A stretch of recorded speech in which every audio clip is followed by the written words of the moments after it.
What's going on, everybody? I'm Johnny Brook. Welcome back to another Crafted Workshop video.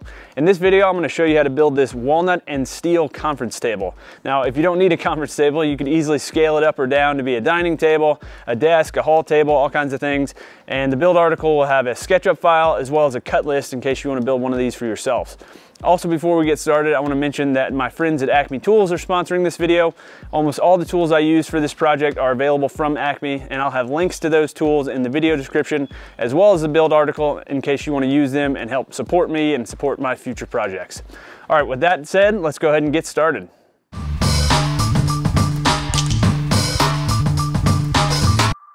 This project video is broken down into two sections. First, I'll show you how to build the steel bases, and then I'll explain how to build the walnut tops. Let's get started with the steel bases.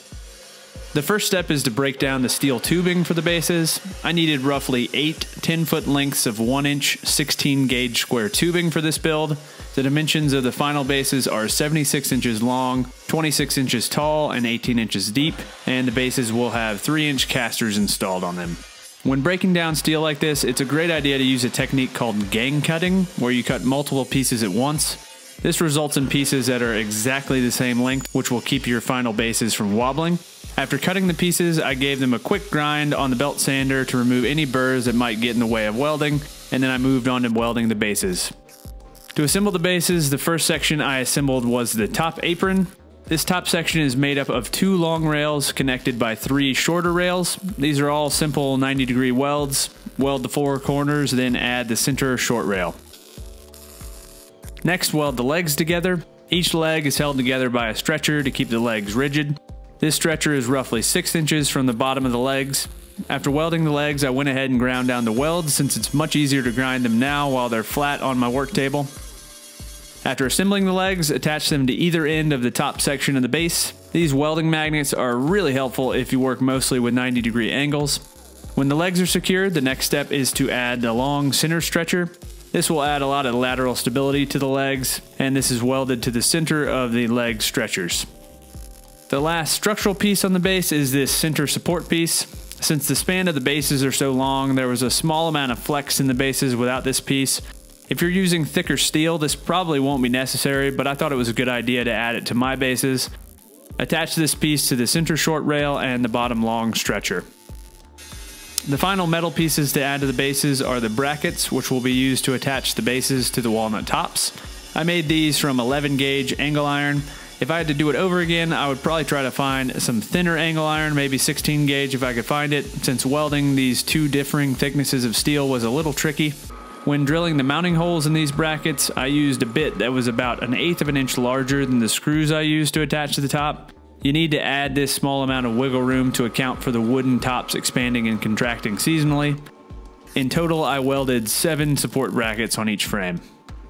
With the welding done, I ground down my welds with a flap disc and then prep the surface for finish by wiping it down with denatured alcohol. Any surface contaminants will affect your paint adhesion, so make sure to be thorough here. For the finish, I applied a few coats of automotive primer followed by spray enamel, and I'll wait till the end of the video to show you the final color of the bases. If you know me, you know it's going to be bright. With that, the metal bases are basically done, so let's move on to the walnut tops. This was my first project using all rough cut lumber. I bought this pile of air-dried walnut off of Craigslist about 2 months ago and have had it acclimating to my shop since then.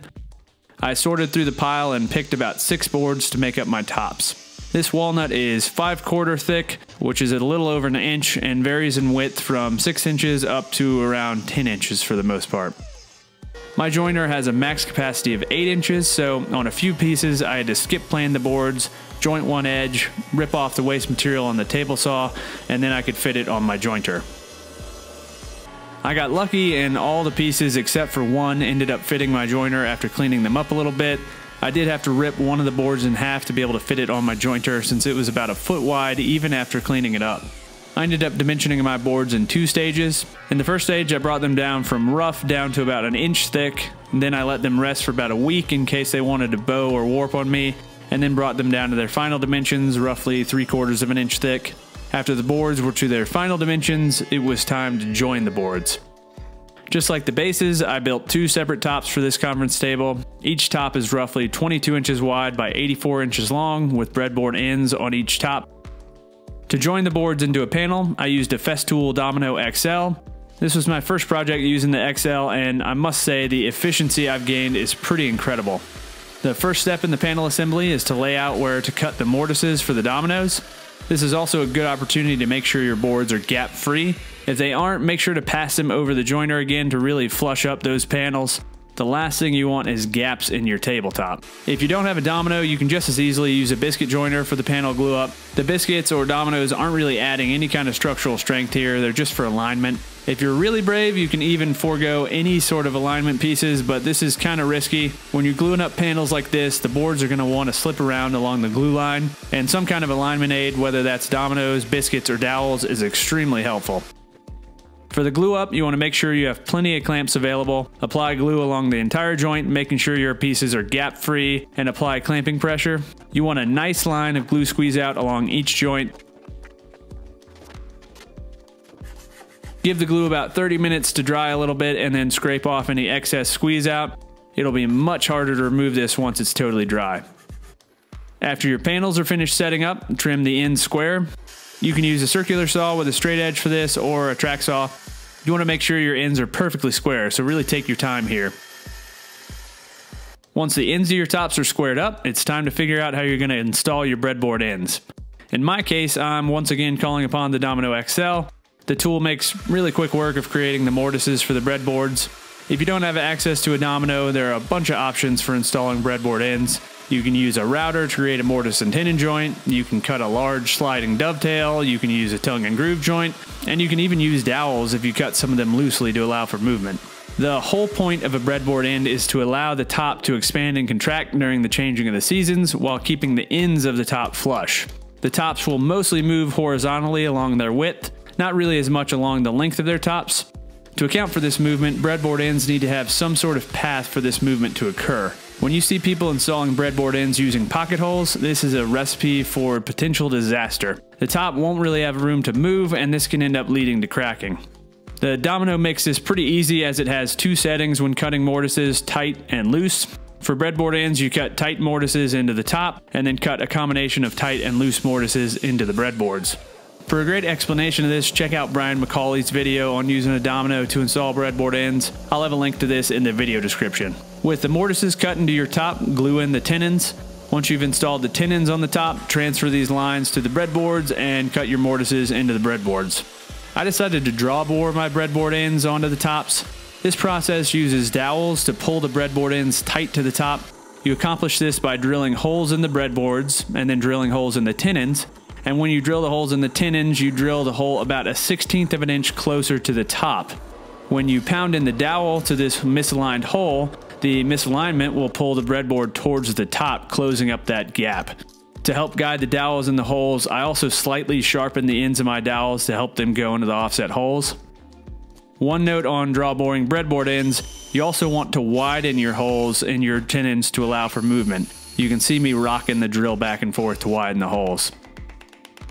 Another trick to help with this is to use a draw bore pin, which is a tapered steel shaft that helps to clear the holes before installing the wooden dowels. When installing the breadboard ends, you only want to add glue to the center domino or the center of your tenon. The movement of the top will occur around this center section, allowing the rest of the top to expand and contract. You should not apply any glue to any of the other tenons going into the breadboards. To install the dowels, pound them in until about 1/2 of an inch protrudes above the surface, and then apply a small amount of glue. This glue should not make it to the tenons, you just want the glue to hold the dowel in place so it can't be pushed through the top accidentally. Once the dowels are pounded home, trim them flush using a flush cut saw, and your breadboards are installed. With the breadboards installed, you can trim them flush.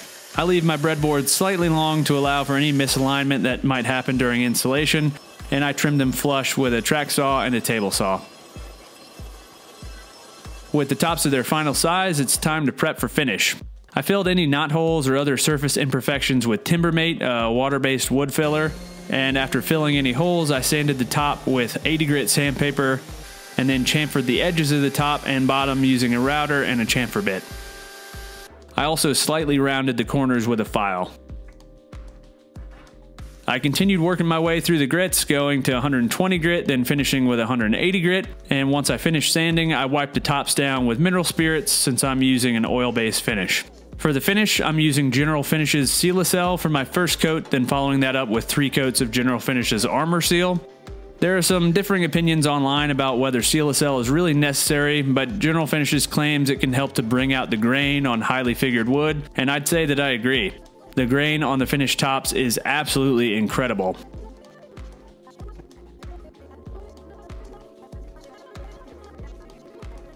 So you don't sand after applying Seal-A-Cell, you move directly into applying the first coat of Armor Seal, and then after applying that first coat, I sanded it using 320 grit sandpaper. A good way to know whether the finish is ready for sanding is whether it becomes chalky like this.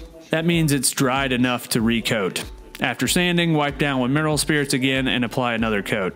Repeat this process as many times as you want till you get the results you're after. 3 coats left me with a really nice finish. The last part of this build was figuring out how to attach the casters to the steel tubing. There are plastic threaded adapters available for this, but the ones I found were surprisingly expensive, about $8 each, and I figured I could make them myself out of scraps for free. To do this, I measured the inside and outside dimensions of the tubing and cut some rectangular blocks slightly larger than the outside dimensions. Once these blocks were cut, I cut a small amount from each side at the bandsaw so that they fit inside the steel tubing. I picked up this little trick from Laura Camp's dining table build, and it worked out perfectly. Once I cut these plugs, I drilled a hole in the bottom to fit the caster stem, and then epoxied the plugs into the bottom of the legs and glued the casters into the plugs. Last, I attached the bases to the tops using 3/4 inch machine head screws, and then added 2 latches, 1 at each end of the table to keep the 2 halves together. With that, the table is finally done. All right, hopefully you guys enjoyed that build. This was definitely the biggest project I have ever done. There were all kinds of new techniques, breadboard ends, panel glue ups. I mean, this was just quite the undertaking for me, and I am so happy with the way it turned out. This is for a friend of mine who runs a business down in Asheville. This is gonna be his conference table. He requested that the table be modular and be able to split down the center so that they can use it as 2 separate workstations when it's not being used as a conference table. I just started a podcast with my friends Zach over from ZH Fabrications and James Wright over at Wood by Wright. We're gonna be live streaming those podcasts every Thursday night at 8 p.m. Eastern. So if you want more information, check out craftedpodcast.com. I'll also put a card so you guys can click right through and learn more about the podcast. The podcast is gonna be all about making stuff by hand, woodworking, metalworking, leather, electronics. The 3 of us come from very diverse backgrounds, and even our workshops are set up in very different ways. So it should be a really interesting, fun podcast. So if you guys enjoyed this build, please go ahead and like the video and leave a comment telling me what you liked. Also go ahead and get subscribed to my channel. I have new project videos every Tuesday. Also, I have a second channel where I do the weekly maker roundup as well as some tool reviews. Last, if you want to support me further and get some really cool perks, check me out on Patreon. It's patreon.com/craftedworkshop. All right guys, thanks again for watching, and until next time, happy building.